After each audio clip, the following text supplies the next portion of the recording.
The government to get rid of the triple lock so that you can send Irish troops abroad on EU or NATO-led missions. You won't tell us where you want to send these troops. I oppose that. I defend our neutrality. I believe a majority of people do. But I do want to focus here, at least initially, less on the substance of that, but on the democratic question. So you have refused, despite calls from many in the opposition, to hold a plebiscite to allow the people to decide. And so the closest thing we have to a view of the people is the presidential election, where neutrality was arguably the #1 issue in the election. And there was a clear difference between your candidate and the candidate that I supported. And that difference was, both said they supported neutrality, but Heather Humphreys said it in the way that you say it, which is to empty it of any meaning. But on the triple lock, one candidate, Catherine Connolly, defended the triple lock, the other candidate opposed it. And the candidate who defended the triple lock got 63% of the vote. That's an expression of people's will. You really have no mandate to proceed with this, particularly in the context of the promise to keeping the triple lock being crucial in persuading people to change their mind in terms of the second Nice Treaty referendum. People have voted for this effectively twice now, and you want to get rid of it without allowing them a second vote. Choose which mandates you like. I have a mandate. A very clear mandate, a very large mandate from the people of Wicklow, and I have a mandate from, not to get rid of the triple lock. No, but I have a mandate to bring forward legislative proposals. I have a mandate to table draft laws, as do you. I have a mandate to debate and discuss those laws, and my mandate is perfectly valid, as is the mandate of every member of this House. You can't pick and choose which mandates. We tend not to talk about the President, and we won't talk about the President. I won't talk about the President or the President-elect in this House, other than to wish her every health, happiness and success as she prepares to take office. But what I would say is, don't overinterpret results from any election. And I think this is a fascinating parliamentary question where you're deciding now to attach onto the Irish people. We haven't seen this since De Valera having to look into his heart to decide where the Irish people stood. You're deciding what motivated people to go out and vote in the presidential election. Very brave thing to do. Not sure it tallies with any evidence that we've seen from exit polling information that was published by Ireland Thinks. And one of the figures, when we want to talk about mandate, that I think we should talk about in this House is that 70% of the people of Ireland who had a right to vote either did not vote in the election or chose to spoil their vote. So let's talk about that as well. So I wouldn't get yourself carried away in deciding that the result of a presidential election, which was resoundingly won by President-elect Connolly, and I wish her every success. I wouldn't now, and I think we're beginning to see what's going to happen here, is you're going to attach onto the President-elect every view of every policy you wish. President-elect was very clear in the election. I heard her many times saying that she will have no role at all in the substance of the legislation. She'll have a very clear constitutional role, which she will discharge with distinction, as every President of Ireland ever has. So that's the first point I'd make. Second one I'd make, just if we're on the issue of opinion polling, and Deputy O'Leary made the point that the majority of people of Ireland don't favour the change in the triple lock.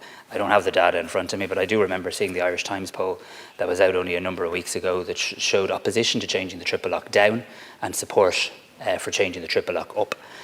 So I actually think the Irish people are well able to differentiate between military neutrality and amending our laws in terms of how we dispatch and deploy our troops overseas. Yeah, I mean, the Tánaiste speaks about his electoral mandate, no question. But look at the basis of your mandate. Look at your election manifesto. Preserving our long-standing policy of active military neutrality, maintaining military neutrality. But no mention of redefining that, no mention of getting rid of the triple lock. So you do not have a mandate for what you're trying to attempt to do. There was the vaguest hint, kind of glance to it in terms of the Fianna Fáil manifesto. It didn't say repeal the triple lock, but you made no such commitment.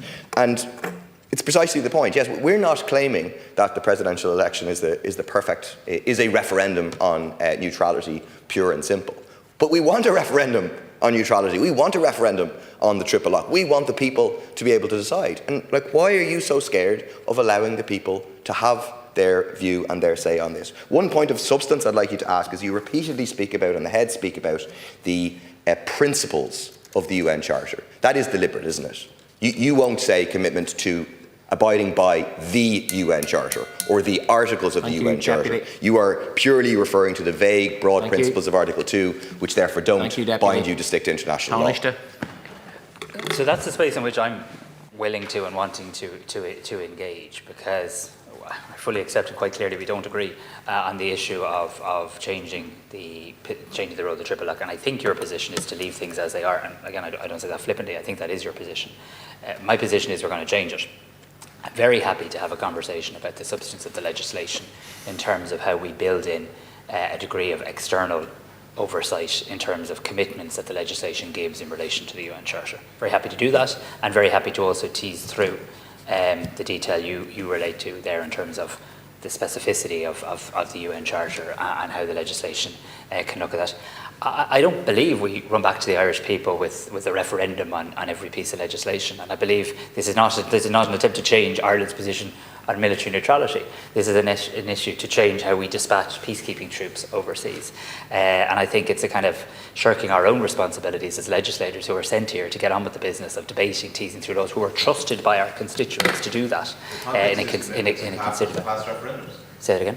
The context is commitments in past referendums. To military neutrality, which haven't changed. I also want to just say in relation to Tánaiste. I also want to just say in relation to the last election, because this gets mentioned a lot, in fairness to my predecessor, the now Taoiseach, the process and the policy process of changing the triple lock was advanced in the last government. You'll remember the comments of Micheál Martin in the last government. We then went before the people, Fianna Fáil and Fine Gael, clearly not indicating we're going to change that position. We'd only articulated it a couple of weeks, a couple of months earlier as well. So I think we've been quite clear on this government and the last government.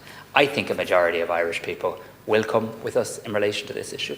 I think they differentiate between that and military neutrality, as they should, because I'm massively in favour of military neutrality as well, and I welcome the recognition from the opposition today that we're not going to now extrapolate every policy issue for the next 4 years and over-interpret the results of the presidential election. Thank you, Tánaiste. Move on.